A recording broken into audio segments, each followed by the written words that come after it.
Hey, good morning and good afternoon and good evening to all of our colleagues from around the world. It's so nice to be with you. I want to say a special thank you to Mr. Lau Kee. I'd like to say thank you to Mary Sue Bissell, Shazia Rafi. Of course, all of my colleagues from various parliaments and members of Congress from different countries around the world. A happy Earth Day. It's so nice to be with you today, and it's so appropriate that we talk about the environment and how we are going to make a positive difference in our generation in fighting man-made climate change, and how we're going to make this world a more sustainable place to live for all of our people. First point is this, which is I'm so pleased that the United States has rejoined the Paris Climate Change Accords. And President Joe Biden deserves tremendous credit for making this, I believe, one of his very first initiatives upon taking office in January. And so with that, we are now rejoining a community of nations who are committed to making sure that the globe fights as one community against an issue of climate change that threatens not only us, but our children and future generations. And so I'm so pleased that today President Biden will be announcing further steps to limit greenhouse emissions from the United States, even more aggressively than what we had anticipated before. And I'm eager to learn more about how we are all going to cooperate together to achieve all of our collective goals. The second point I want to make is here in Congress, I've been working on some very practical measures to try to do our part to combat man-made climate change. I have founded the bipartisan Solar Caucus in Congress, and even under the Trump administration, we made progress in trying to invest in a solar revolution, so to speak, that's taking place not only in the United States, but around the world. And so we successfully invested money in the Department of Energy to lower what are called soft costs associated with installing solar panels. Those are the regulatory and permitting costs that unfortunately are too high. And given our federal system in the United States, we literally have 50 different regimens with regard to the permitting and regulation of solar panels. You know, all of us in each of our countries can take very practical steps now to combat climate change and to work together in achieving our collective goals. But it starts with action, not just talk, but action. And I think that if each of us do our part and take those baby steps that then become giant leaps toward reducing greenhouse emissions, we are definitely going to achieve our collective targets. So with that, I just want to say thank you so much for allowing me to address you for a couple minutes. Thank you to our conveners, and thank you to all of our colleagues. I just close with my favorite saying, which is that yesterday is history, tomorrow is a mystery, but today is a gift. That's why we call it the present. On this Earth Day, I am blessed to be able to address you, and I'm more blessed to be able to work with you to achieve our collective mission, which is to make the Earth a place where not only we, but future generations are allowed to thrive and flourish and work together for our common humanity. Thank you so much, and God bless. Thank you, Congressman Krishnamoorthi, for your insights and perspectives. We hope that we have the opportunity to engage with you further concerning these important policy issues. Legislators play a vital role in creating sound policies that advance the interests of their nations and people. Regarding climate change, they can create policies that not only protect our planet's environment, but also advance the economies and environmental standards of all nations as well. Today, we are privileged to hear the perspectives of esteemed parliamentarians on these important policy issues. The US-Asia Institute's mission is to promote greater understanding and strengthen ties between the people and governments of the United States and Asia. We are honored to partner with AirQualityAsia on this critical international forum, especially considering the great focus of the Biden administration and the global community on climate change this month. Though our mission largely focuses on issues related to Asia and engagement with the United States, we understand that the issue of climate change affects all nations. Understanding the significance and scale of this issue not only enables us to effectively engage our partners in Asia and the United States, but our friends in other continents who share our desire to advance understanding between nations and to create a more peaceful, secure, and prosperous world for future generations. Climate change policy interacts with many other policy areas beyond environmental preservation. It affects a nation's healthcare system, food security, water resources, energy systems, and more. Today's summit will help to gather perspectives and solutions to address these issues from those who are developing critical legislation. Through this international engagement, we are facilitating an exchange that helps all of us understand how we can build a better future for the entire world. We hope that everyone listening today will engage with these ideas beyond the summit and facilitate more opportunities for engagement like this to address these issues. Let me just now pass it along to the Honorable Matthew J. Nolan, the Treasurer of AirQualityAsia, for his introductions. Mr. Nolan was a member of the Irish Parliament for 24 years and retired in 2011. During his parliamentary career, he served as a member of Parliament's Foreign Affairs and European Affairs Committees, Public Accounts Committee, and Whip of the Parliament's Finance Committee. He also served as chair of the Parliament's Joint Committee on Communications, Energy, and Natural Resources, and as chair of the Joint Committee on Sports and Rural Affairs. We are delighted to have Mr. Nolan with us today and look forward to your remarks. Mr. Nolan, please go ahead. Thank you very much, Glenn. Excellencies, honourable members of Parliament, distinguished participants, ladies and gentlemen. On behalf of AirQualityAsia, I would like to thank you all for taking time in your very busy schedules to discuss the issue of tackling the climate crisis, transitioning to a global green economy. AirQualityAsia is an international parliamentary advocacy group focusing on a breathable future for Asia. Since 2016, AirQualityAsia has been working with high-level policymakers to implement the United Nations Sustainable Development Goals 2030 and the Paris Agreement by helping governments in Indonesia, India, and Pakistan, and other parts of Asia to strengthen national environmental and energy policies.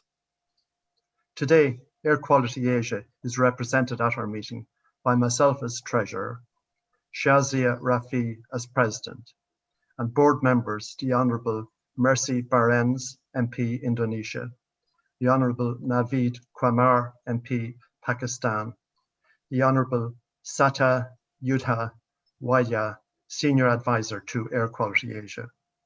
Also with us are AirQualityAsia members, the Honourable Manish, Lau Kee, MP, India, and the Honourable Daya Roro, ST, Widya, Indonesia, MP for Indonesia. Climate change accelerated by human activity is firmly recognised as a major global problem and characterised by many as an emergency. Indeed, we heard the United Nations General Secretary during the week talk about standing on the abyss. Environmental pollution, pollution of the air, water, and soil by human activities is the biggest cause of illness and death globally, according to the World Health Organization. Based on our experience in the European Union, concerted action involving national, subnational, and urban agencies is required to ensure that regulatory requirements are actually enforced. Along with regulation, urban layout, transportation, and infrastructural requirements are key factors typically under the control of cities and states themselves. All of these efforts require the availability of adequate human and financial resources, and therefore an appropriate and regular budget allocation. These in turn rely on solid public and political backing for the programme of action. Establishing an effective administration is a gradual and can be a slow process. Therefore, changes in the regulatory regime must be supported with a multi-annual budget and, of course, political support. We hope that our meeting today will contribute to that process. Before moving on, might I just thank our colleagues in the US Asia Institute, particularly Lau Kee and Mary Sue Bissell, and the Parliamentary Network for their assistance in making today's meeting possible. Now I would like to move on, and I'm going to give the floor to the President of AirQualityAsia, Shazia Rafi. Ms. Rafi is the President and Convenor of AirQualityAsia and a consultant specializing in parliamentary diplomacy related to the United Nations Sustainable Development Goals. Ms. Rafi led the Parliamentary Working Group on Clean Air from 2014 to 2016. From 1996 to 2013, Ms. Rafi was Secretary General of the Parliamentarians for Global Action, a non-profit, non-partisan organization of elected legislators from over 130 countries that leverage parliamentary processes to promote peace, international law, gender equality, and reproductive health.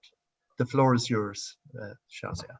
Honourable members of Parliament, Chair and President, US Asia Institute, the Parliamentary Network, colleagues from the International Finance Corporation, the World Resources Institute, distinguished guests, ladies and gentlemen. Good morning and greetings on this glorious Earth Day from Manhattan, the land of the Lenape, now known as Manhattan, New York. AirQualityAsia, as you know, is an international parliamentary advocacy group that has been working with high-level policymakers to implement the United Nations Sustainable Development Goals 2030 and the Paris Agreement by helping governments across Asia to strengthen national environment and energy policies. We have all been witnessing this year an unprecedented time with a series of global challenges due to the COVID-19 pandemic and exacerbations of climate change. Over 3 million lives have now been lost to COVID-19, over 500,000 in the United States alone. Parallel to this pandemic, however, there is a silent killer that continues to claim lives daily around the world and is also worsening climate change, and that is air pollution. According to the World Health Organization, air pollution now kills almost 9 million people every year. There is also now evidence that COVID-19 pandemic mortality is worsened because of air pollution. Scientists have also suggested that air pollution particles may be acting as vehicles for viral transmission. Allow me to also share the role that you, legislators and parliamentarians, have played in the global agreements on clean air and how AirQualityAsia, working with key partners, fits into this global framework. Air pollution is an accelerator of climate change. The same carbon emissions that speed up global warming make air quality worse. Unlike climate change, which is hard to measure, air quality monitoring allows policymakers like you a real-time progress measure. It is like having your hand on the pulse of the earth. AQA was established in November 2016 to implement the Clean Air UN SDGs 2030. AQA convenes parliamentarians, government officials, UN development agencies, green finance, and civil society experts to that end. In our international work, we have also at the national level worked with 3 pilot countries, India, Indonesia, and Pakistan. I want to take you back a little to 2013. The right to clean air, which is our first human right, it's the first gulp that we take of air when we are born, was proposed at the Inter-Parliamentary Union meeting in November 2013 by the Parliamentary Working Group on Clean Air. Clean air language was then negotiated in the SDGs 2030 by September 2015 with strong targets and signed by all governments. 3 clean air SDG 2030 targets are the ones that are the framework of AQA's work, and they are specific, lay out the sources of air pollution and the implementation to be taken by governments. UN agencies, WHO, UNEP are assigned as monitors. Development banks are the affiliated agencies to help fund this implementation. However, the challenge in Asia and particularly in South Asia is enormous. Of the world's cities with the highest air pollution, 18 to 20 out of 20 are in South Asia, about 13 are in India. 3 are in Pakistan, and if you add Bangladesh, Dhaka, and Kathmandu, you're basically talking about ground zero there. In addition to the majority of deaths from respiratory illness, asthma, COPD, air pollution, it also causes 36% of deaths from lung cancer, 34% of stroke deaths, 27% of deaths from heart disease. We also now know that air pollution increases COVID-19 deaths by over 15%. According to the research by the Global Alliance on Health and Pollution, GAP, of which we are a board member, these air pollution deaths have a bell curve. They rise as countries move in the industrialization process from low income to lower middle and upper middle income, and they drop again as they reach high income. Why is that? Because our means of generating energy and means of production remain polluting, and our means of transport, while higher income countries have more access to technology solutions that are green and clean. That differential is now changing rapidly as green energy, green production technologies are spreading across the globe with lower prices than thermal and fossil fuels. This revolution is the true green revolution. Most important for policymakers is how will countries pay for this much needed transition to a clean air economy? Part of that answer lies in transitioning from the current cost air pollution is hitting the current national and global economy. As an example from the World Bank 2016 report, India's air pollution had a 7.8% negative GDP impact. Pakistan's negative impact was 5.8% for the same year, Indonesia 5.6%. Later reports show higher percentages as air pollution levels increased. Applying the 2019 GDP figure for India, that year, over $200 billion was leaking out of the Indian economy due to air pollution at the time. Globally, it was 5.3 trillion in 2016. These same funds can be transitioned to a clean air, healthier economy across many tracks. A few years ago, we used to hear from people, oh, it's not possible. It took the US three decades to do that. It's not possible for us to do it so quickly. But we know now that it's possible. Within weeks of the COVID-19 lockdown, air pollution had dropped dramatically across the globe. And in Delhi, for the first time, blue skies had returned. From Jalandhar, you could see the Himachal mountains. Nature restores itself if man's destructive activity can be curtailed. But of course, we can't permanently shut the economy. And as you can see, if policies are not changed, pollution returns. So we must and can build back better. We know from data from California, Europe, Mexico, Chile, China, that air quality improvement policies work. India, Indonesia, Pakistan, and other Asian countries are already on that path with national clean air plans and programs. State and city governments are also following up with state-level plans. But just to give you an idea of how hard this implementation is going to be, because it needs targets, timelines, emission standards for power plants, industry, transport.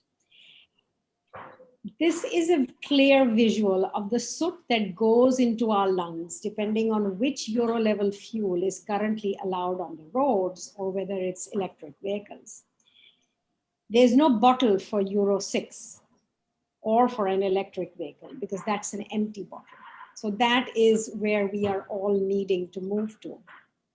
Now, whose job is it to get this implementation of goals and standards and laws that legislators enact in Parliament done?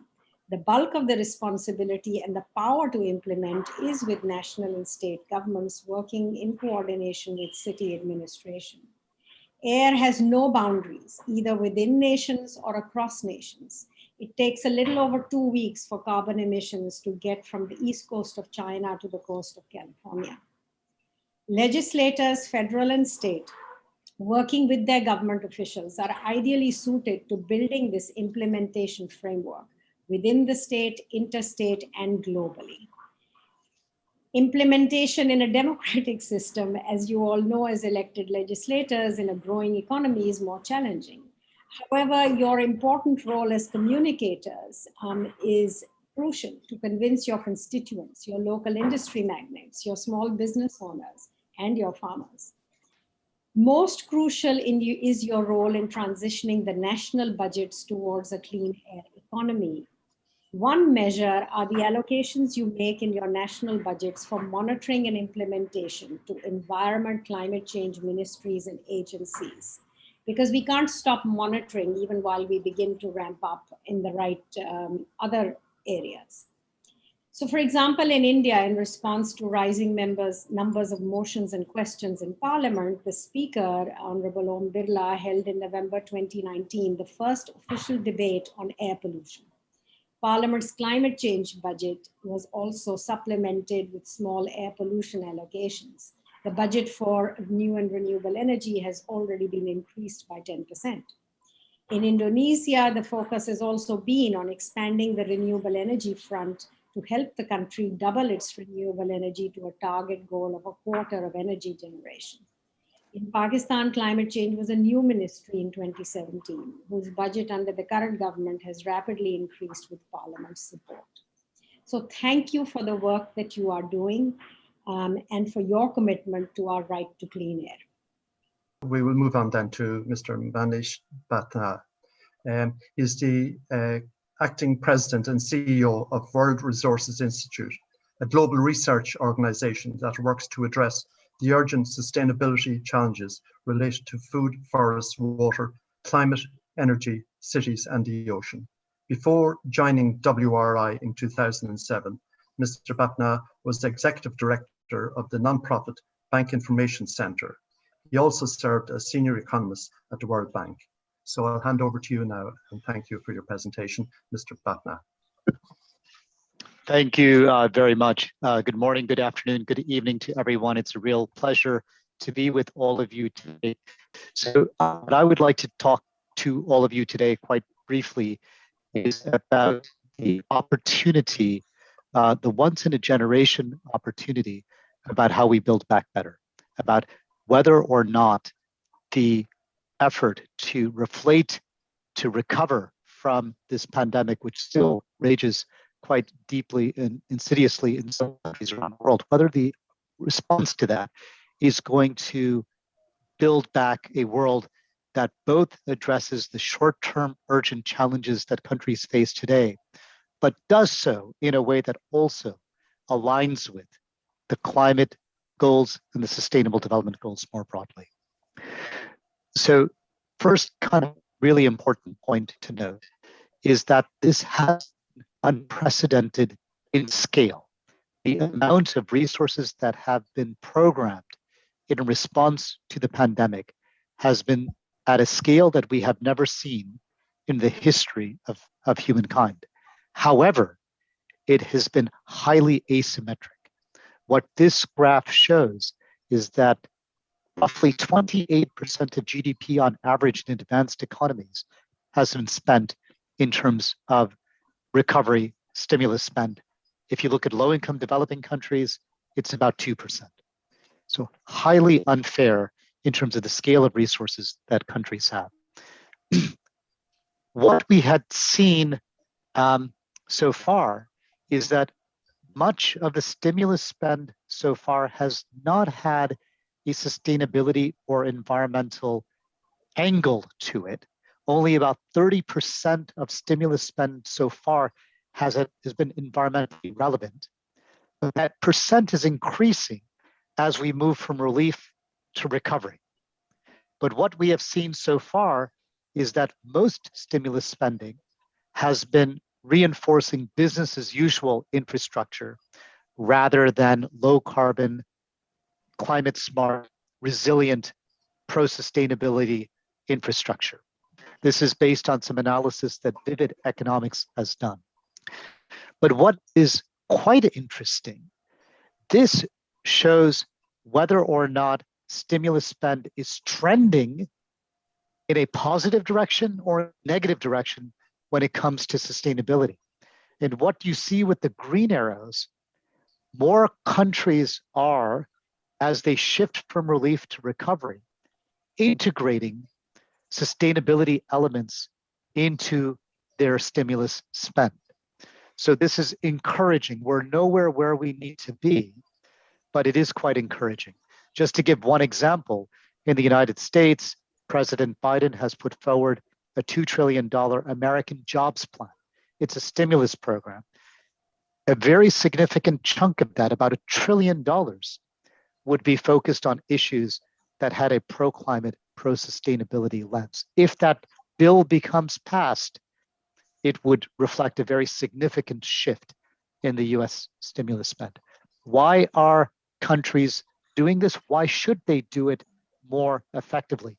I want to put forward 4 reasons why this makes sense. The first is jobs. We know jobs are absolutely critical. The loss of jobs has been tragic in countries around the world.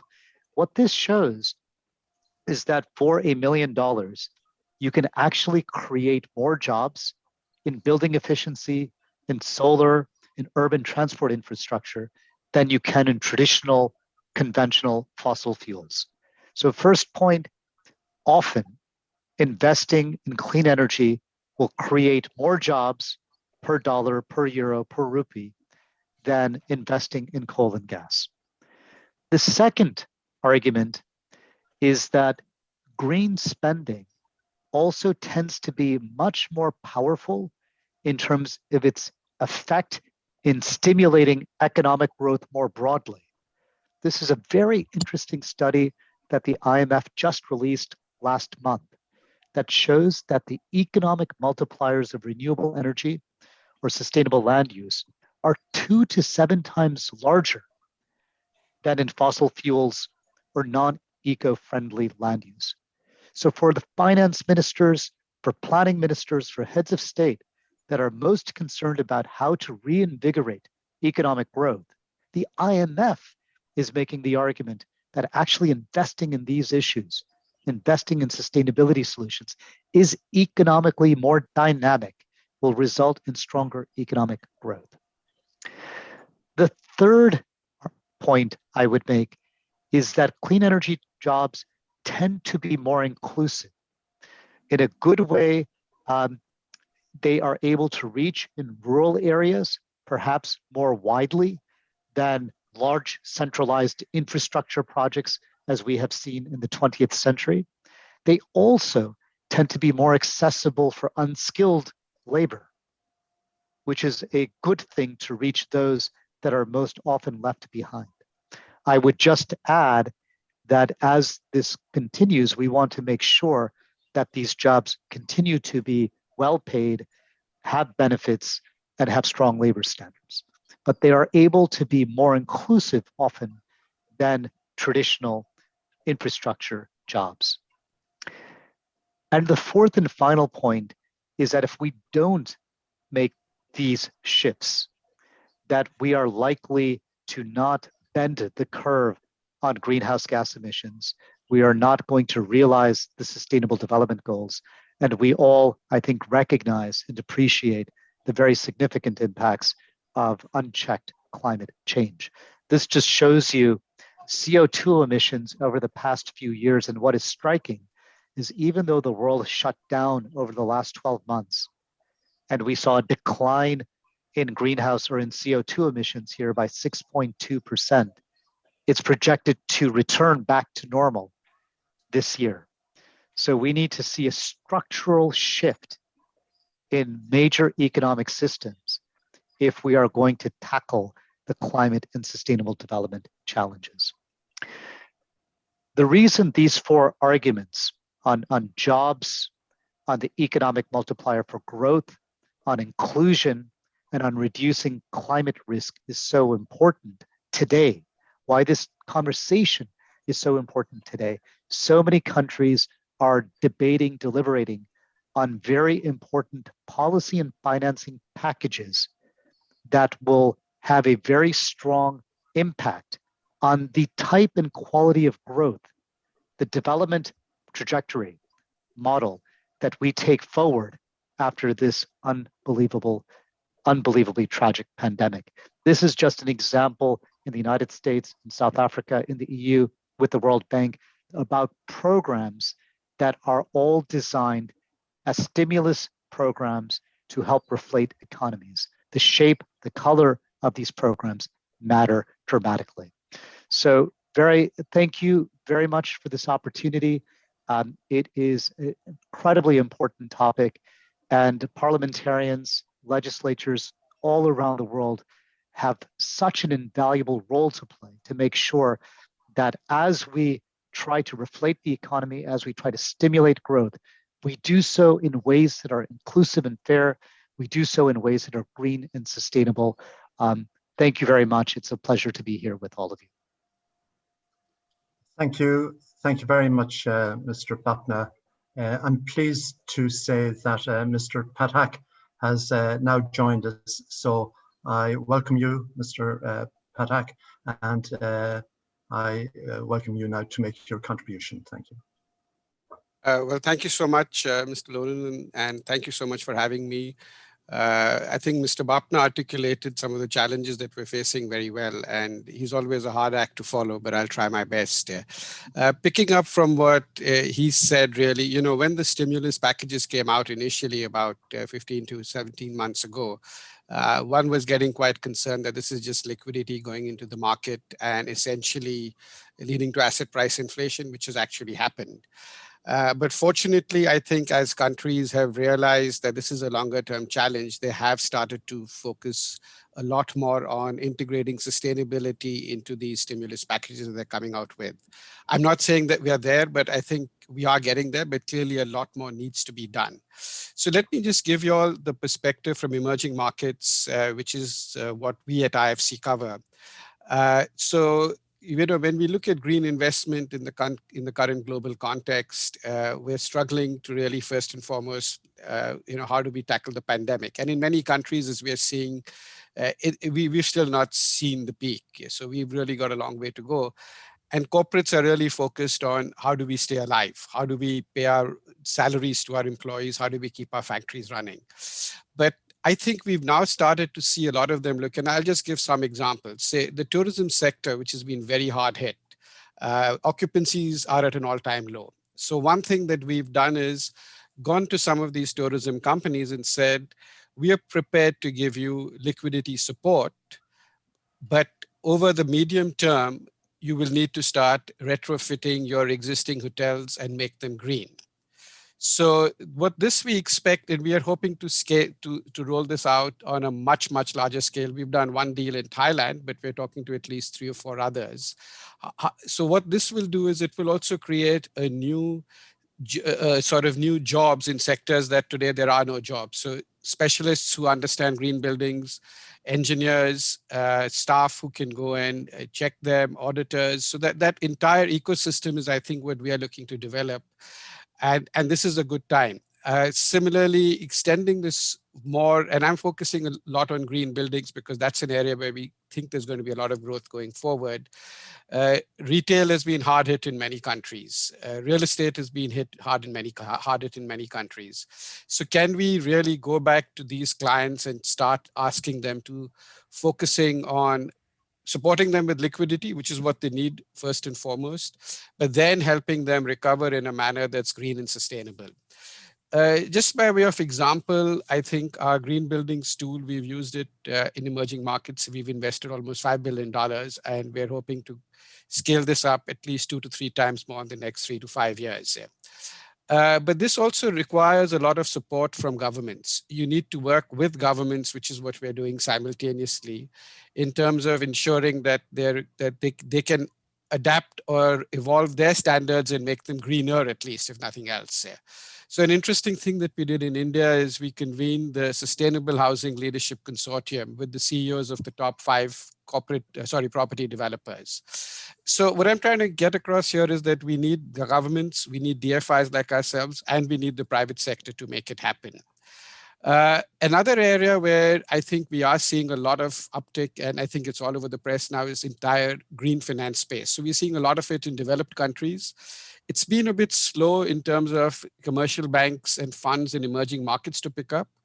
But that's an area that we've been working on at the IFC for the past 5-7 years. And it's been slow, like I said earlier. But the good news is, I think as people are seeing that the pool of capital going towards the green economy is expanding, and the pool of capital going towards what I would call the gray or the brown economy is contracting, I think we're going to see a lot of shift, and we're going to see a lot more financial institutions in emerging markets take on this challenge and start greening their portfolios. So we're working with banks on areas like climate risk, but also helping them understand new sectors that they can look at. And what we are seeing, what was very encouraging to me personally, is that we are seeing banks understanding the fact that not only will they run a lot more risk if they continue with the business as usual approach, but there are a number of new market segments that are opening up. So for them, it's managing risk, but also growing their portfolio in a green and sustainable manner, investing in sectors or lending to sectors which they've not done so in the past. Yeah. So these are 2 areas I think that we are going to see a lot of interesting examples coming up. And I look forward to working in your support in all these initiatives. Thank you very much. We now move on, and our next contribution is from the Honourable Satya Yudha, who is a member of the National Energy Council of Indonesia, tasked with designing and formulating the national energy policy. He has served as a former member of the House of Representatives, Vice Chairperson of the Energy Commission, and founding chair of the Green Economy Caucus and the Alternative Energy Caucus. So I'll now call on the Honourable Widya to give us your contribution. Thank you. Thank you for giving me an opportunity for tonight, Indonesian time, of course, in the morning, your time, to speak on behalf of the Indonesian National Energy Councils. So this is quite newly established institutions in Indonesia, been 10 years, and was the independent body. The member is proposed by the president and elected by the parliaments.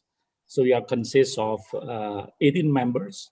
So 8 of them are ministers, and the rest are elected by the parliaments. So I like to give you information with regards how far that Indonesia has been successfully implemented the policy that already been set after we ratify the Paris Agreement back in 2015. So I like to share here with my slide of presentation, if you like. So hopefully it works here. Okay, hold on. So can you see it? Mm-hmm. Yeah, okay. So in Indonesia, we are basically committed to at least 2 international commitments.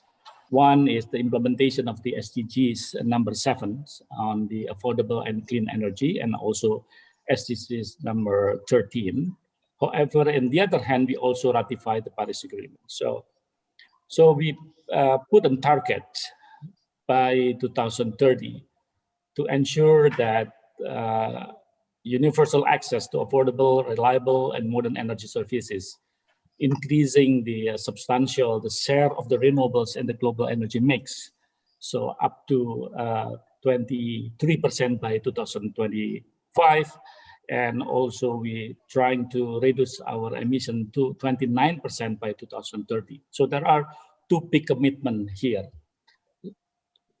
To increase the the share of renewables become unavoidable. Yeah.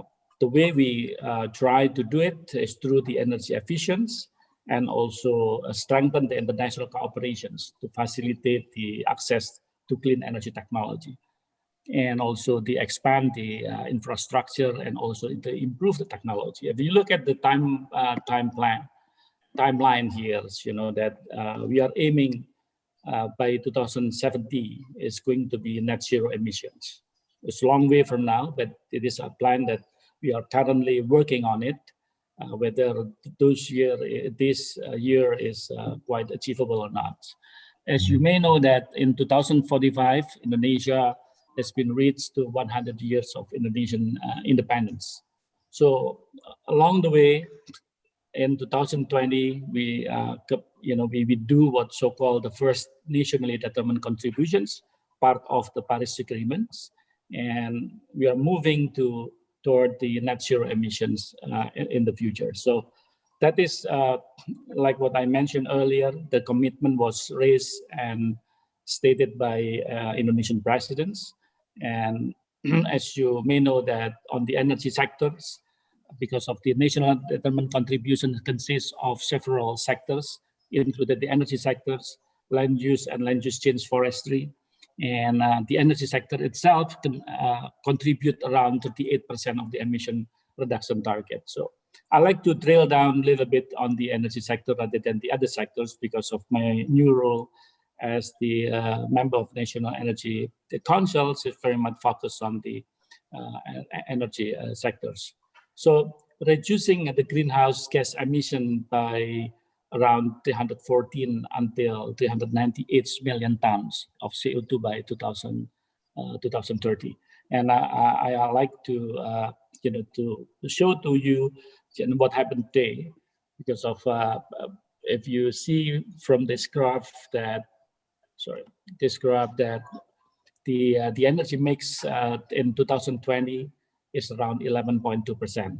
However, we are aiming to achieve our target is by 25% and 23% by 2025.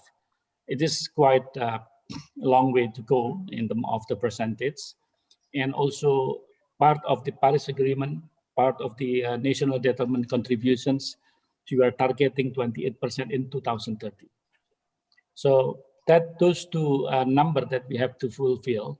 If you see in the 2020, we contribute around 64 million ton CO2 emission reductions, even though we're targeting 314 million ton CO2 reduction by 2030. So the effort is to increase the renewables energy generators through the energy efficiency, use biofuel, implementation of biomass, co-firing to the existing of the coal-fired plant, use the electric vehicle, and transition to green fuel and also clean technology. So if you look at from the demand standpoint, we assume that the economic growth up to 2030 is around 5 to 5.5% per year.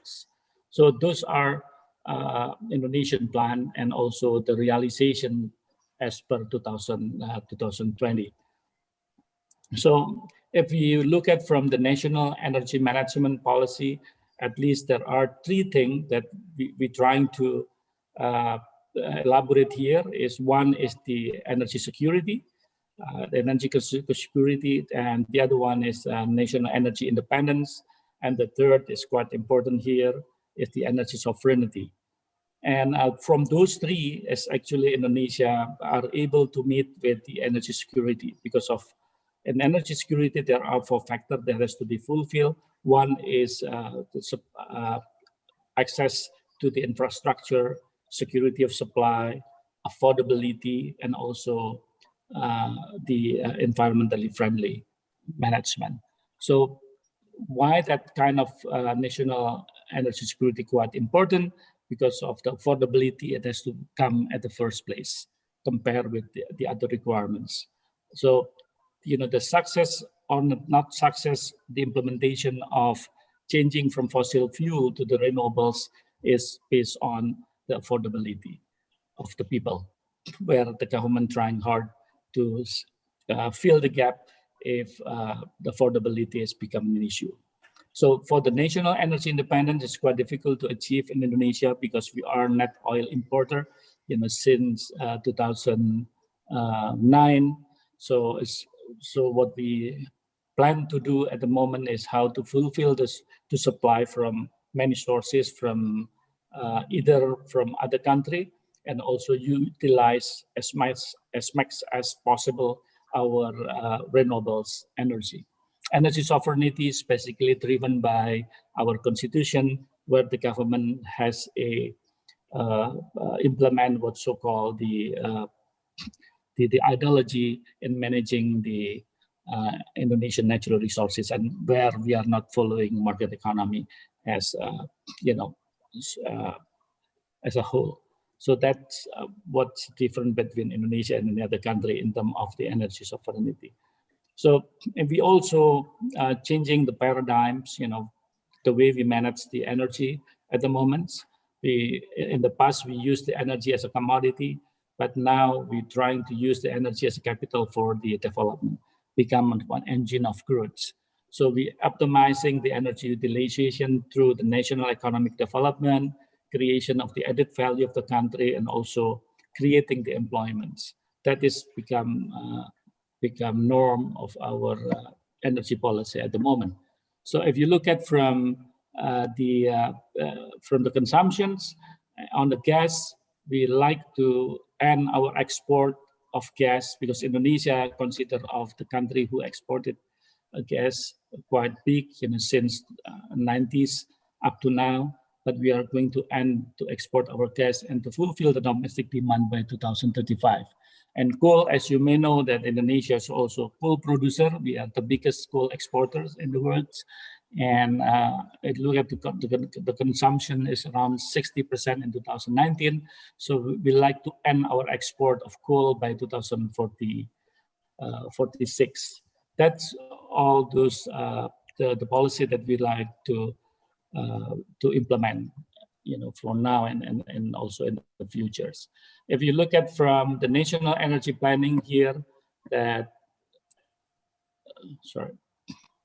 the target for moving from fossil fuel to renewables is not dramatically change the fossil fuel, but basically we still maintain the fossil fuel up to 40. Hold on a second. Oh, man. Up to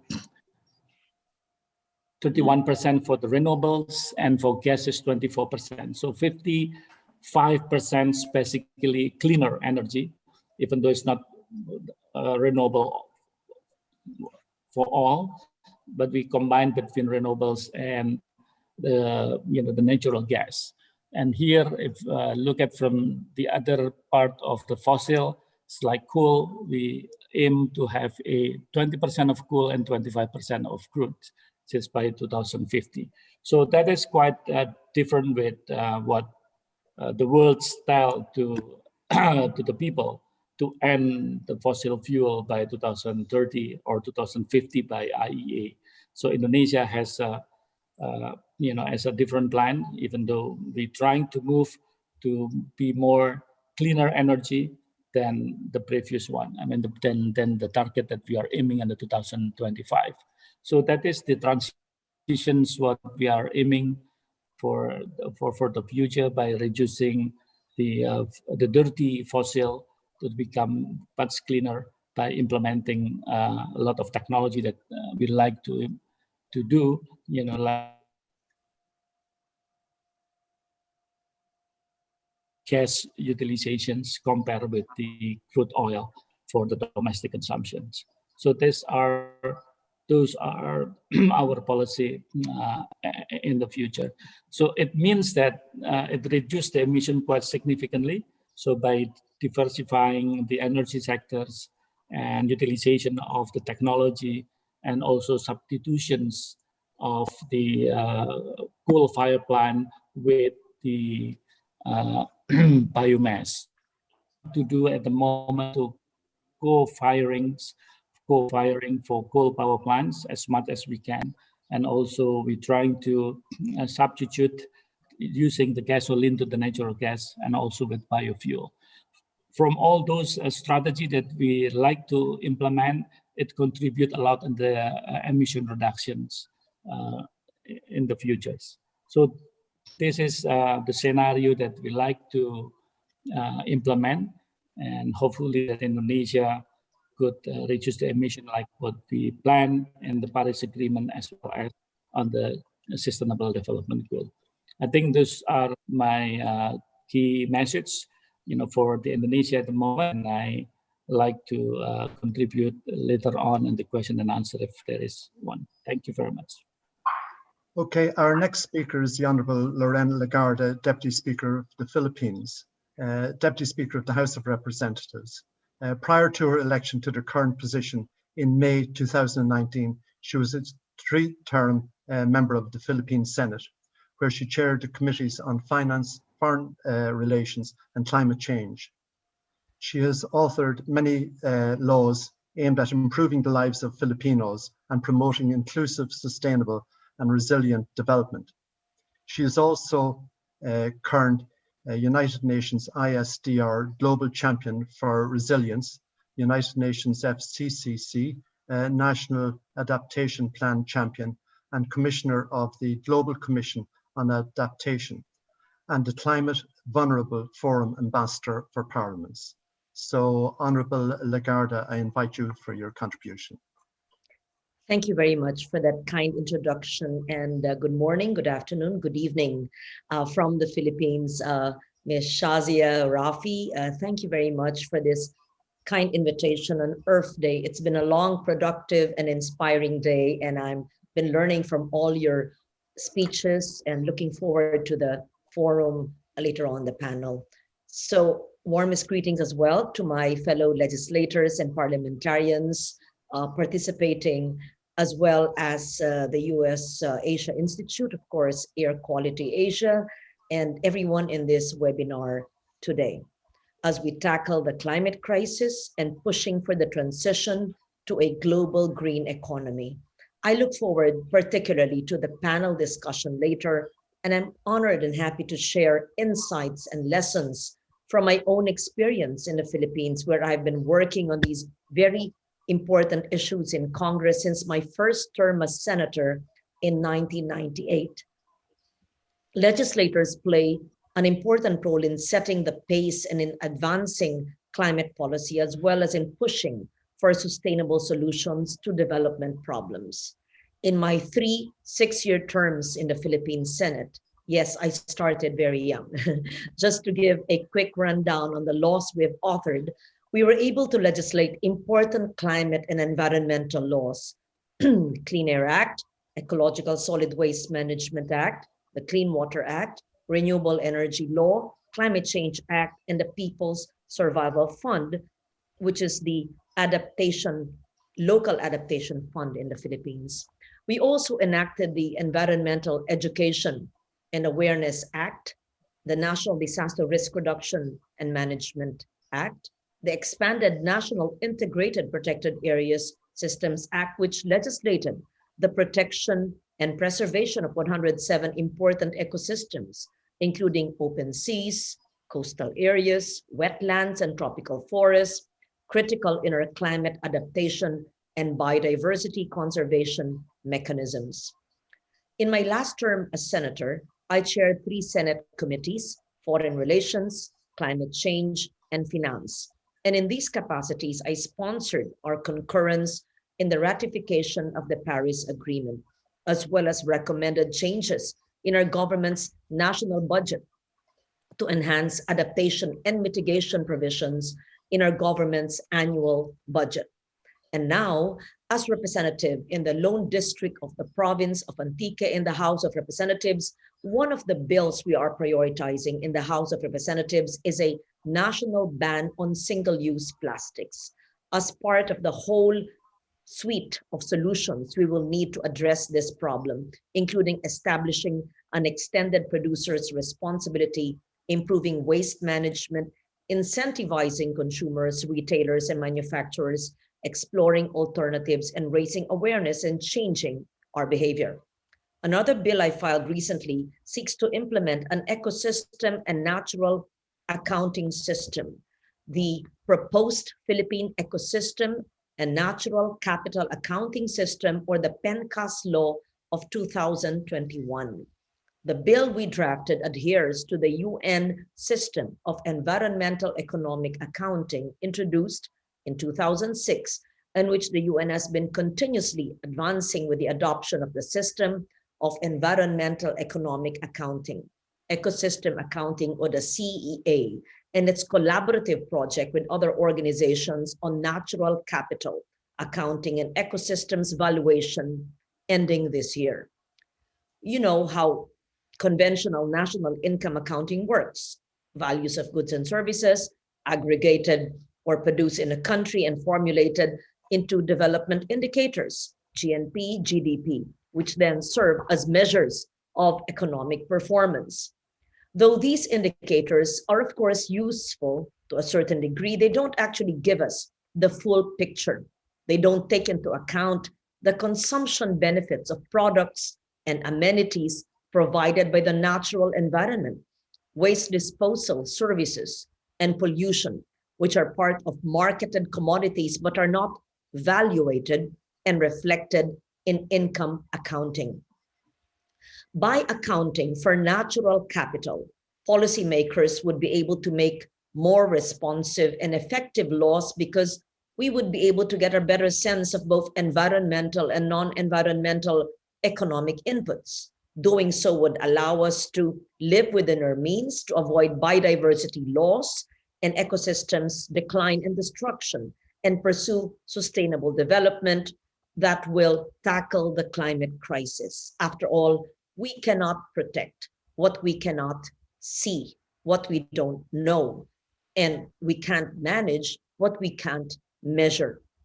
More than that, perhaps on a deeper level, the law hopes to bring about a fundamental shift in how we see the world, how we understand our place in it, and how we value it. It corrects the misconception that we have to choose between the environment and the economy, because it highlights the fact that our economy will only ever be as robust as our natural capital. All of us in this room, in this Zoom today, understand that there is no such dichotomy. It is not one or the other. That, in a nutshell, is what a transition to a global green economy requires. And this goal should not fall by the wayside because of the pandemic. If anything, COVID-19 only makes it even more urgent. After all, the climate crisis and the unabated biodiversity loss only further increase the risk of future further pandemics that would cause even greater damage on our economies and take even more lives if we fail to change the way we act now. This helps illuminate our task as legislators, as policymakers. We must ensure that our efforts to pursue recovery from the pandemic reflect this shift in mindset and in values, that they are attuned to the policies and laws on climate change adaptation and mitigation, that they recognize that the only way for a sustainable recovery is through the climate pathway. My experience as a legislator in the Philippines of more than 20 years offers some insights on what challenges actually lie ahead. I mentioned earlier the laws I authored, and the Philippines is indeed quite a pioneer when it comes to environmental laws, no less than the UNISDR has said that. The challenge has really been in its implementation. As we hold the power of the purse, our work as legislators, as parliamentarians, is to ensure that laws are funded, or even to ensure that our whole national budget is actually a climate budget. Our work is also to exercise strong oversight to ensure that executive agencies efficiently implement our laws.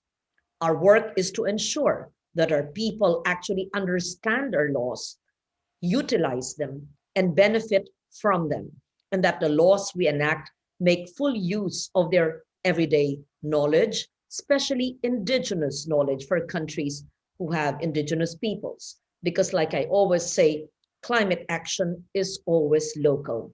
We succeed and we fail, depending on how well we do at the level of the local communities, which are at the forefront of the climate crisis and disasters. We would need the help of legislators in developed nations to make the shift to a green economy possible and hopefully permanent.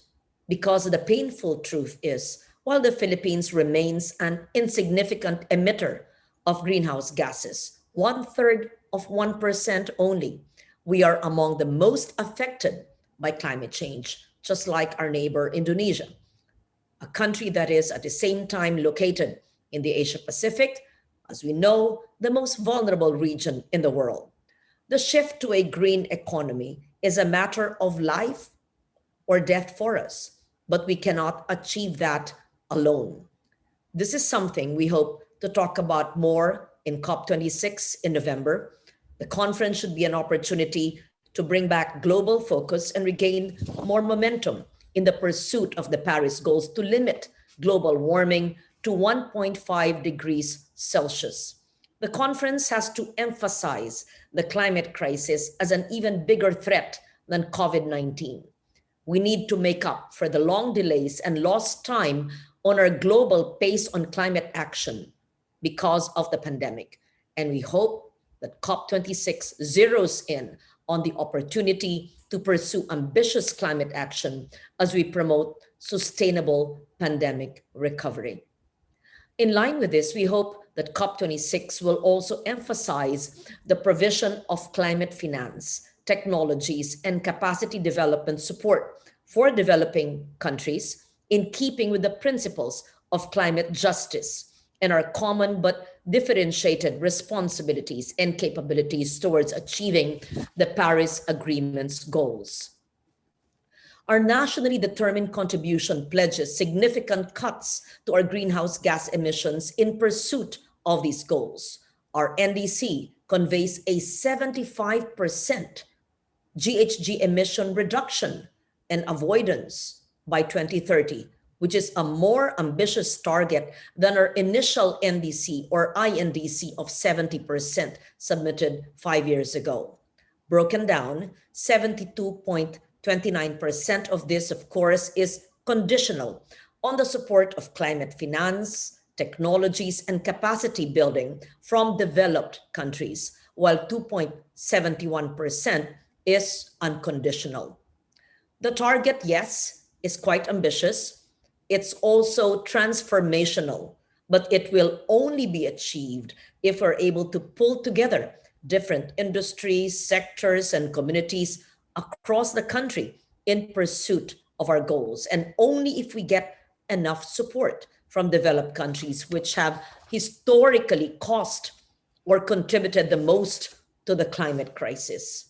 I'm sure that is the case for many more developing countries who are represented ably in this webinar tonight, that are often at the receiving end of frequent, intense disasters and climate shocks, and are very much willing but struggling to do their part.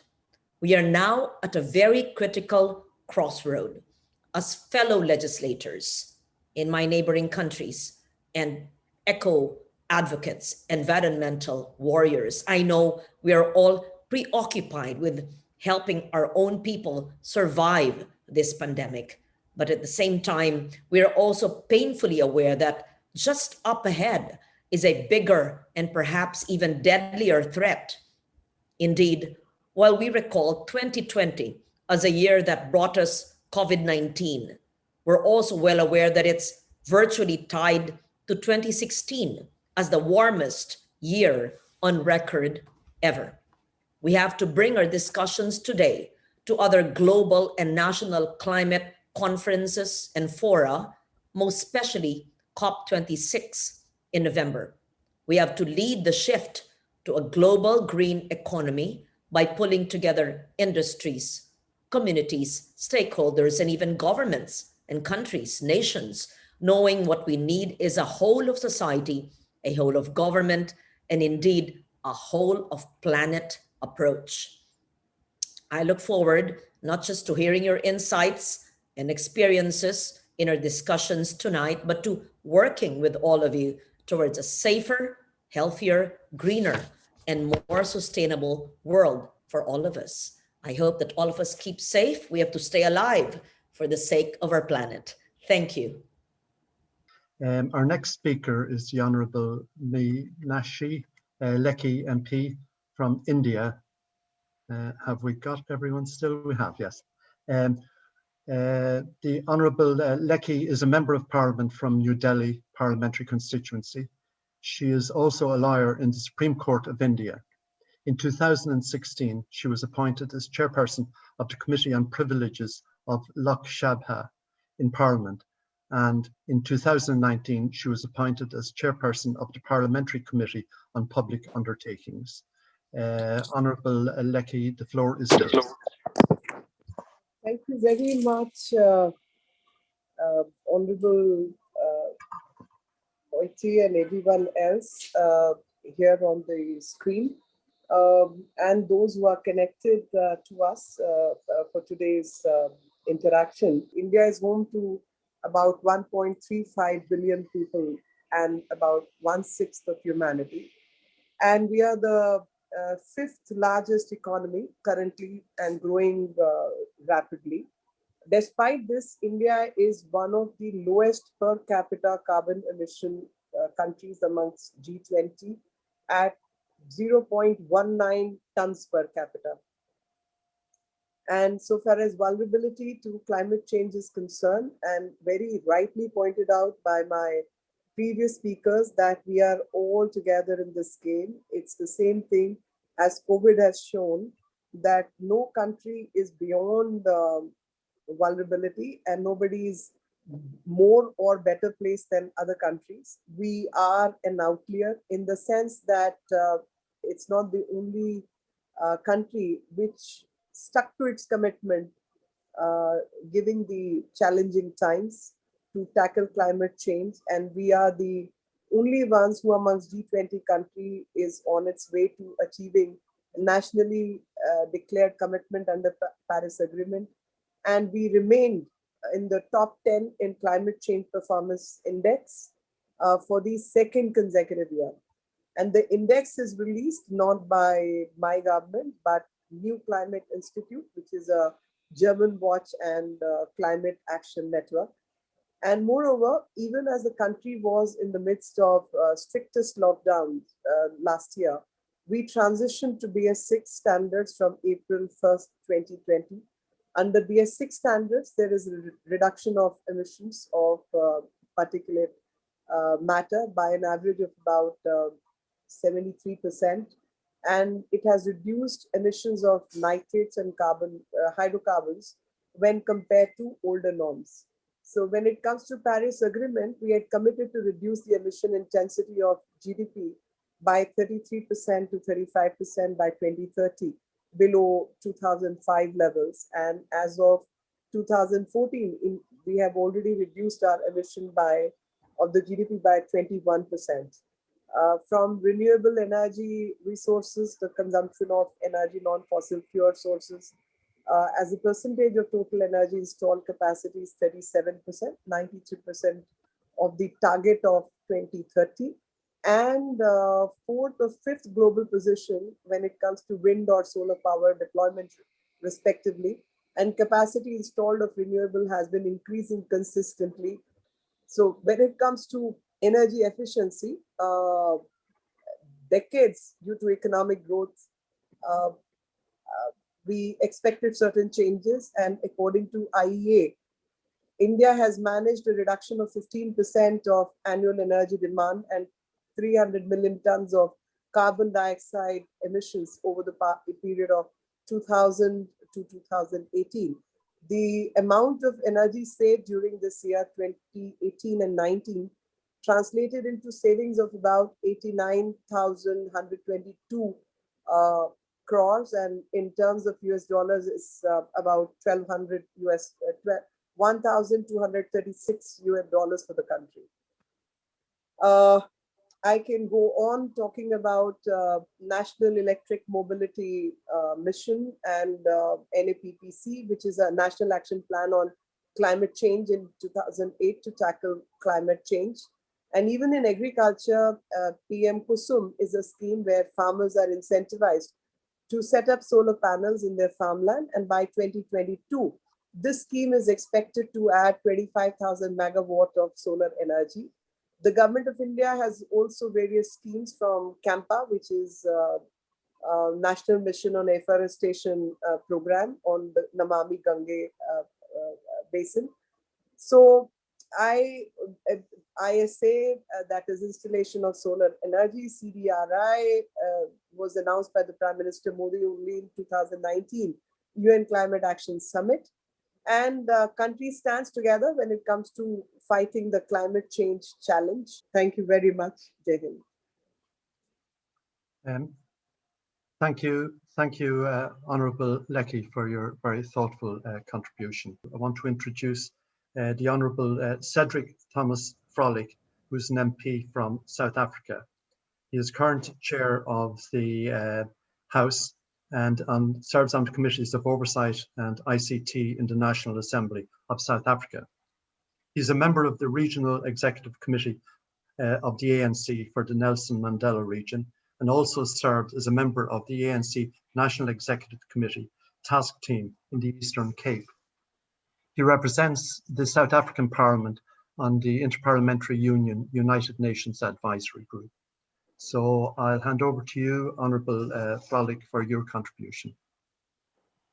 Well, good afternoon, facilitator, and also good afternoon to all my colleagues from around the world. I'm greeting you from South Africa, Cape Town, on behalf of the Parliamentary Network. That's a network of legislators that works closely in collaboration with the processes at the World Bank and also at the International Monetary Fund. Now, a number of speakers have referred to the importance of this debate. And I want to highlight, for the few minutes that I have at my disposal, colleagues, the key elements of a green economy, which are a low carbon development, resource efficiency, and social inclusion. I can say with pride today on Earth Day that in my constituency in the Eastern Cape, we've managed to get a multinational, Volkswagen International, operating as Volkswagen South Africa, to play an instrumental role in mitigating against climate change, where they are currently planting thousands of spekbooms. Now in the Eastern Cape and in South Africa, the spekboom is known that when you plant them and they grow, they reduce the carbon emissions that are taking place, and they also absorb the amount of carbon in the atmosphere. So well done to them. The economic model of a green economy recognizes natural capital as a key economic asset and seeks to drastically reduce waste and limit the resources and energy that go into the consumption and production. Furthermore, an inclusive green economy देखना पड़ेगा तो कोई number also recycles और address भी मेरे दूसरे phone पे SMS भेजो. I think there's a disturbance so in terms of the interpretation on the line, but I want to repeat the 3 R's: the inclusive green economy, reduce, reuse, and recycle goods. And that's where members of parliament have an important role to play. It invests in renewable energy and public goods that promote communal use and implements policies that internalize and ensure both the equitable use of environmental resources and the promotion of economic activities that preserve biodiversity. Green economic policies and laws that are made by public representatives are vital to transition into economic sectors that ultimately build a resilient economy. These policies and laws include ending fossil fuel subsidies. It's difficult in certain parts of the world, including in ours. Enforcing the polluter pays principle. Supporting green jobs, and including green conditionalities in fiscal recovery policies. Now, I've heard various references in terms of the different countries around the world, the economic stimulus packages that is associated with COVID-19. And for us personally, it presents a unique opportunity to promote a green economy. However, most of these packages, Chairperson, are not based on a green model. For instance, a recent survey by Oxford University in April 2020 indicated that only 4% of the G20 COVID-19 fiscal emergency policies were green. Parliamentarians, all of us from all these different countries, and I was so happy to see the parliamentarians and the representatives from the United States participating fully again, being part of the discussions, have the unique opportunity to promote national economy plans that harmonize economic and environmental policies, since these packages require legislative approval. And we are the legislators. Several green approaches are illustrated, and I can refer to, amongst other, green infrastructure, waste management, the circular economy, green energy, green jobs, biodiversity, and nature-based solutions, as well as the rule of law and environmental protection. I just, Chairperson, for the sake of time, want to focus on green infrastructure. This entails parliamentarians and lawmakers, whether they are in Congress, whether they are in legislatures or in the Senate, to focus on the following. Prioritize laws and regulations that require public investment and incentivize private investment in green infrastructure, especially in our cities, in our urban areas, and that is where the majority of the world's greenhouse gas emissions are emitted. To enact legislation to contribute to creating jobs in the green infrastructure and enhancing green infrastructure related business opportunities. And then finally, to provide parliamentary oversight. That is now to go out and to do and to follow the money and to see where these budgets of this green economy is being spent, of the government's work towards the sustainable development goals, such as the provision of the universal access to safe, inclusive, and accessible green and public spaces. I want to stop there, Chairperson. Thank you very much. Thank you very much, Honourable Frolic. I now move on to our next contributor and speaker is the Honourable Naveed Qamar, Member of Parliament for Pakistan. He's a member of the National Assembly and has served in the legislature since 1988. He has held a number of portfolios in Cabinet, Minister for Petroleum and Natural Resources, Minister for Defence, Minister of Finance and Minister of Privatisation. He also serves on the board of the Parliamentarians for Global Action. Honorary Qamar was co-recipient of the PGA's 18th Annual Defender of Democracy Award in 2013 for his seminal work on the National Multi-Party Cooperation and South Asian Regional Peace Initiative. So I hand over to you now, Honourable Qamar. Thank you very much, MJ. Thank you, Shazia and AQA, as well as our good collaborators. though I think we are going towards the end of the webinar and therefore are getting squeezed for time, but I will still try to put in a little bit of my perspective on the things that have already been talked about.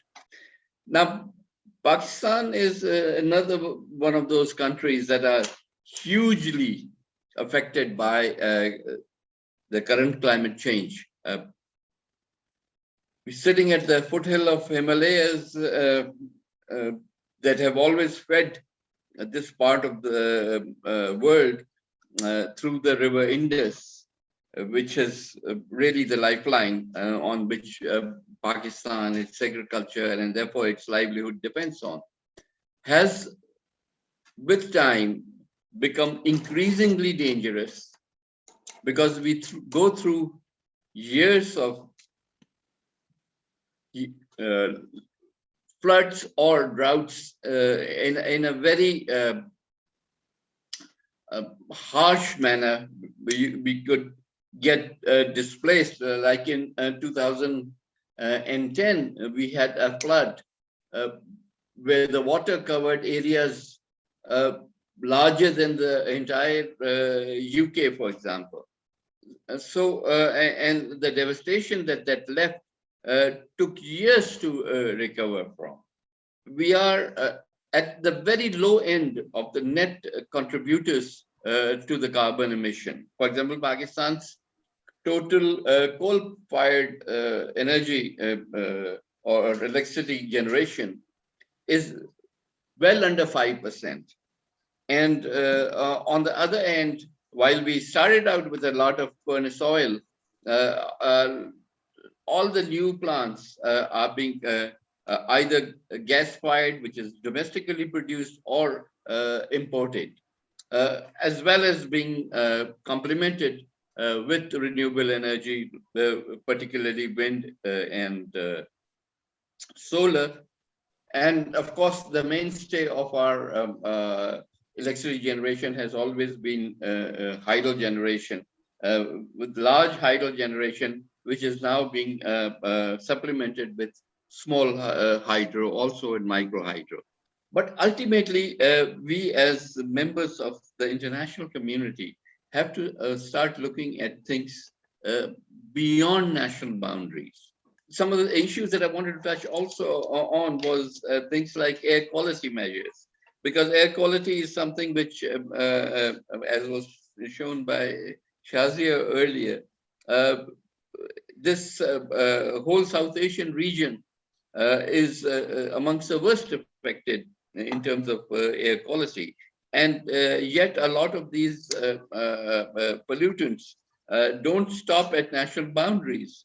So those are again areas where there is a need to have a regional approach and see not only an international approach to these things, but to say how we can in South Asia stop this. Same is with coastal protection and so on. I guess with the hammer having fallen, I will conclude, but let me say that we are looking forward to what happens as the climate summit, which is happening simultaneously with this seminar, and see what the leaders of who were also the chief polluters, unfortunately, contribute today, and how we can then, based on that, make our own plans in order to make this a safer world for all of us. Thank you. Our next contribution is from the Honourable Mercy Barnens, Member of Parliament in Indonesia. She's a member of the Indonesian House of Representatives, chair of the Green Economy Caucus, and a member of the House's Commission on Energy and Mineral Resources, Research and Technology and Environment, as well as the Inter-Parliamentary Coordination Board. Honourable Barnens, I welcome you. Honourable Chairpersons of US-Asia Institute, Madam President of AirQualityAsia, Members of Parliamentarians, Excellencies, and distinguished colleagues. First of all, I would like to say thank you for this opportunity to address you to US-Asia Institute and AirQualityAsia, of which I served as a board member. It's an honor to address this important webinar, which will be a significant step for us to move forward in mitigating the impacts of climate change and preserving the environment while building our country through low carbon development planning. Excellencies, ladies and gentlemen, while the COVID-19 pandemic is still dominated global attentions, climate change as one of the global crises is still a major issue around the nation until today. Climate change, however, is a grim reality we are going to wake up to again tomorrow, and yet it feels like a never-ending homework for the better future. To be honest, climate change is transforming our environment, economic, health, and society in diverse ways. It can be detrimental to the weather conditions, for example, and as a result, it could be changes the frequencies of extreme weather events like floods, droughts, and other disasters.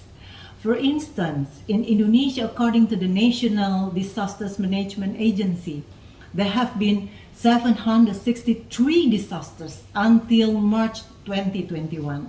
The disasters included 337 floods, 144 landslides, 186 tornadoes, 12 tidal waves and abrasions, 70 forest and land fires, 1 case of drought, and 13 earthquakes. This situation is part of climate crisis that Indonesia is facing nowadays.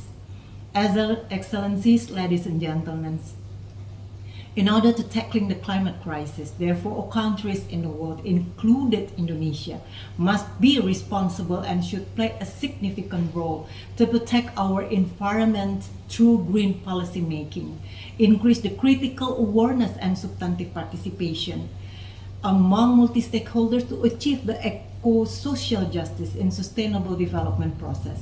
Certainly, as legislator in Commission 7 of House, which concerning in national energy and mineral resources, research and development, and involved in green economy caucus as well, we are still formulating and ensuring that the policy making can fight and mitigate effectively the climate crisis to support the sustainable development itself.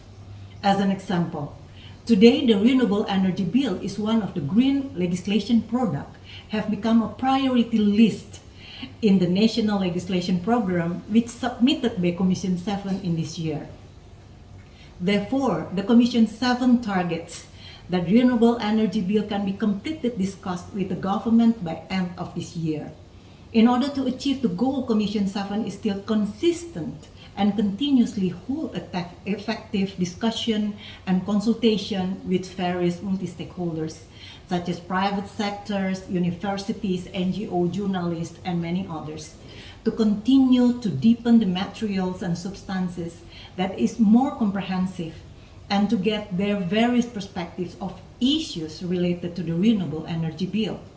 The public consultation process is targeted to accomplish in June 2021, and the first level talks are expected to be completed around August this year. There are some crucial points that has been discussed on Renewable Energy Bill, such as regulates the utilizations and development of renewable energy, regulates the scheme of providing incentives for investment in the clean energy sector, while these incentives will be provided for polluting energy through carbon tax policy, regulates system standard and procedures of transitions of clean energy from fossil energy to renewable energy, regulate scheme of renewable energy funds, regulates dispute settlement system among the related parties, and regulates capacity building and community participation and renewable energy development as well. All these points are still being discussed further with experts from various perspectives before October 2021. We do hope that the presence of Renewable Energy Bill can become a new legal protection to accelerate the development and utilizations of renewable energy gradually and measurably, provide legal certainty and conducive environment for renewable energy investment. In the National Midterm Development Plan 2020 and 2024 has included the low carbon development policy of Indonesia, mitigation and adaptation and resilience of climate change agenda based in SDGs, and it has created a new order and changed fundamentally the directions of developments in Indonesia in the future. Members of Green Economic Caucus came from different parties and commissions, so it gives fully advantage for us to play a significant role to influence the green legislation, green budgeting, and green-based oversight through cross-cutting issue of low-carbon developments. Caucus also gives significant contribution to another bill such as disaster bill by including the term of climate disaster into the disaster bill of Commission 8.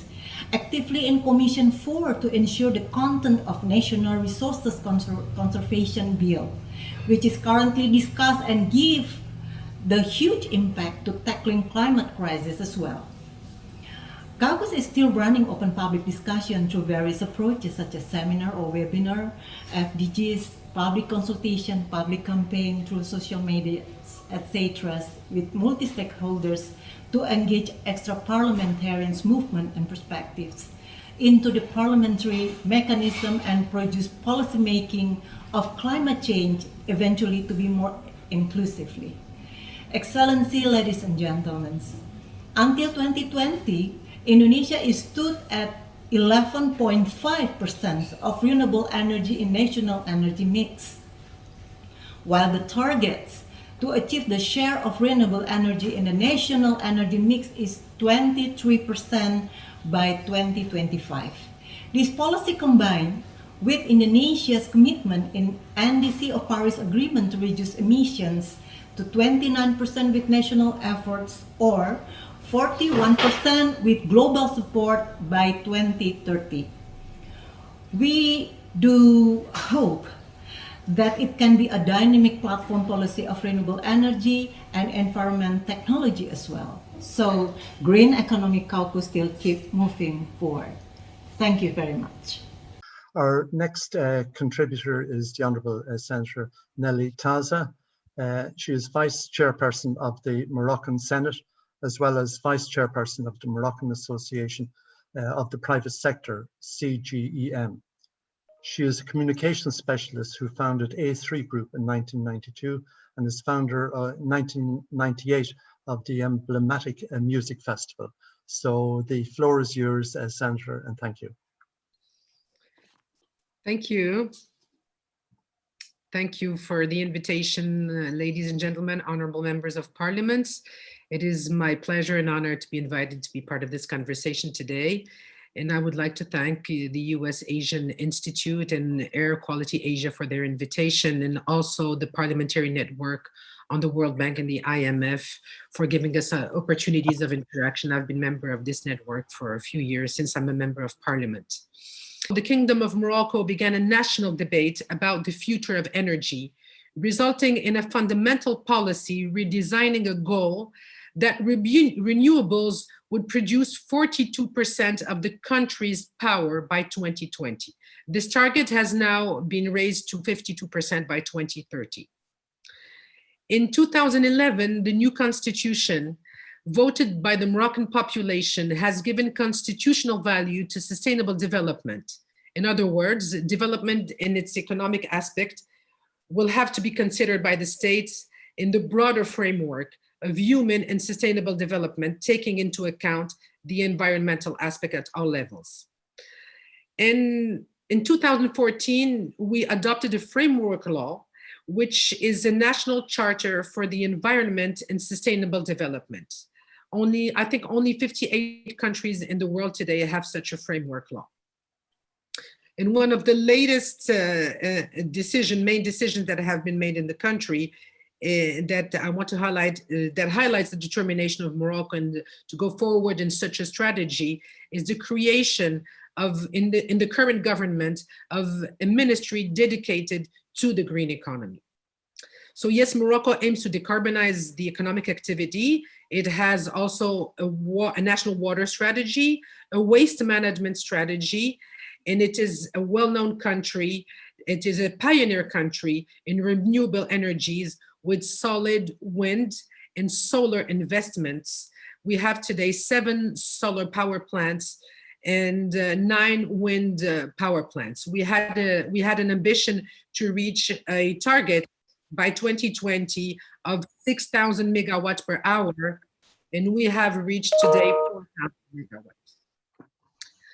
So in terms of legislation, very quickly, I will highlight 6 main laws we have adopted in our parliament to promote the green economy. In 2010, we adopted the law for the creation of a Moroccan agency for sustainable energy.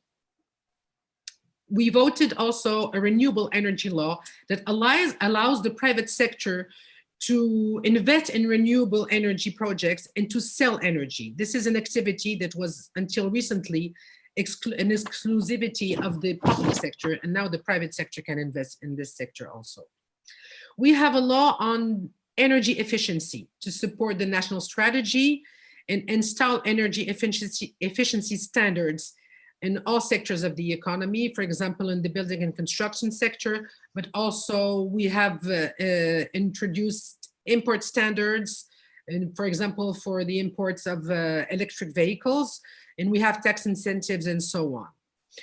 We have a waste recycling law, and we have a water treatment law, which, for example, requires from industrial companies to install water purification plants in the industries, in the new industries. We have a law that bans plastic bags. In addition to this, the government has set financing lines through a fund for the environment that subsidizes industrial projects up to 30% of their investment related to the green economy.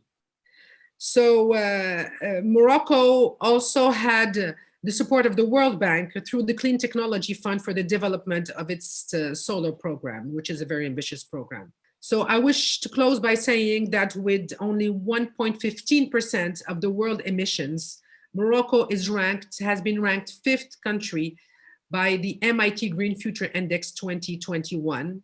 So yes, ladies and gentlemen, Morocco, even if it's, we still have a long way to go. We are getting the job done.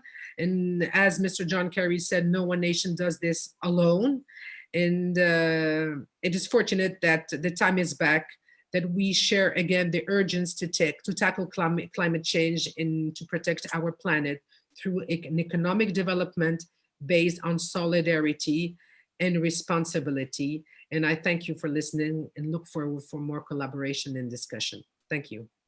Before handing over to our final speaker, might I, on my own behalf, thank all the contributors who have made such valued contributions to our webinar today, and to again thank the staff and members of the US-Asia Institute and AirQualityAsia for organizing this event.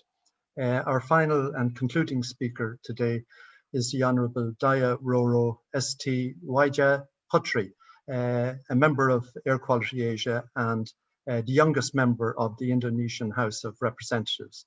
She is Secretary of the Green Economy Caucus. She is the co-founder of the Indonesian Energy and Environmental Institute. So our final speaker, I hand the floor over to you now, Honourable Putri. Wonderful. Thank you very much. Good evening and good morning, considering we are in different parts of the world. My colleagues, honorable fellow members of parliament, senators, ladies and gentlemen, happy Earth Day to everybody. And of course, thank you US-Asia Institute and AirQualityAsia for having me take part in such an important discussion. You know, as mentioned earlier, thank you so much for the introduction. You know, as one of the youngest members of parliament in Indonesia today and this forum, representing a whole generation that really just demands a sustainable future, I'd like to firstly commend on the commitments made by several countries in tackling climate change. So we've heard a lot from different countries today, from the US, Indonesia, Philippines, Pakistan, India, South Africa, and Morocco. And given also that this event is running happening in parallel to the climate summit hosted by President Biden, and it is being attended by heads of states around the world, including China, which I'm quite surprised about because they've opted out of the Paris Agreement. But the more I see, the more I'm becoming confident that the political will exists, right, across nations in tackling this global problem.